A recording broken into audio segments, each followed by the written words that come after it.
বাংলাদেশে গতকাল যে ফিলিস্তিনির প্রতি সহানুভূতি দেখিয়ে যে একটা বিশাল সমাবেশ করছে, জনসমাবেশ, সেটা এখন কিছু কিছু লোকে বলে, মধ্যপ্রাচ্যে বলে কোন বড় নেতারা বলে অপমান করছে, ইল্লা মধ্যপ্রাচ্য থেকে বলে তারা বহুত কনফিউজে আছে। মধ্যপ্রাচ্য থেকে ওই যে শহীদ বাবুকে দেশ থেকে বলে বেগুন হাঁটাই দিব, কিসে হাঁটাই দিলে কিসে? শহীদ বাবু দেশে আই বর্তমানে ফেডে পাতে কোনো লাভ নাই, ওই ফেডে পাতে দিন। আর শহীদ বাবুকে দেশে আমরা আসি তো, হেতাও খবর জানি তো, হেতারা না হাইতে আম করে রাখছে, হেতাকে কামের সুবিধা রাখছে, তারা কাম করতে নিলে আম করে রাখছে। আর শহীদ বাবু দেশে বিষয় বন্ধ হয়ে যাবে, হেটালা বহুত লোকে টেনশন। বিষয় বন্ধ হইলে ওই যে তারা পকেট বাড়িয়েব, বুঝছেন, হেতাকো টেনশন। সাধারণ যারা আইব কর্মী হেতাকো টেনশন নেই।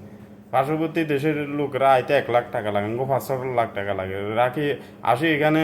শহীদ বাবুকে দেশে কামও নাই, আর অন্য দেশেও গালফের আছে কাম কোনটাই ওই ফেডে পাতে 2 মাস 6 মাসে কামও হয় না, কোনো কিছু হয় না। ঠিক আছে নি, আপনাকে বিষয় বন্ধ হইলে তো আপনাকে মানে পকেট বাড়ি হইতে নিলে আমরা বহুত টেনশন। সোশ্যাল মিডিয়াতে আইও দে 2-3 কথা কন বাবারে বিষয় বন্ধ হয়ে যাবে। কিছু বাংলাদেশি বেগুন যদি বাংলাদেশে হাঁটাই দিই, কিছু বাংলাদেশের লোক না খায় মেরবেন। বাংলাদেশে প্রবাসে কত বছর হয়েছে? 50 বছর আগের কথা চিন্তা করেন না তুই।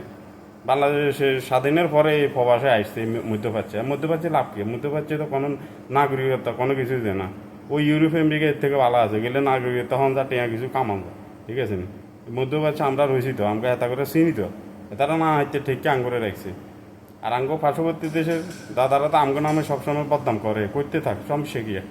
আর দাদা করে আনি তারা রাখ না, দাদা করে রাখে এই দেশের লোকে, এটাকে লাভে ও চাইল পেঁয়াজ রসুন যা আছে এগুলার লাভে।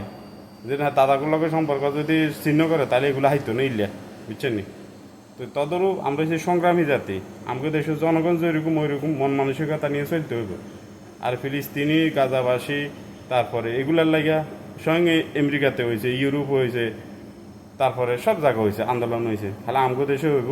ঠিক আছে, নেতারে বলে কিয়া করছে, এটা হয় গণতান্ত্রিক দেশে হয়, এটা কোনো ব্যাপার না। ইলাকার হারাই দিব আমরা টেনশন কোনো করব যাগো মানে পকেট বাড়ি হবে তাকেও টেনশন। নর্মাল লোকের কোনো টেনশন নেই, বুঝছেন? ওকে ভালো থাকেন, আল্লাহ হাফেজ।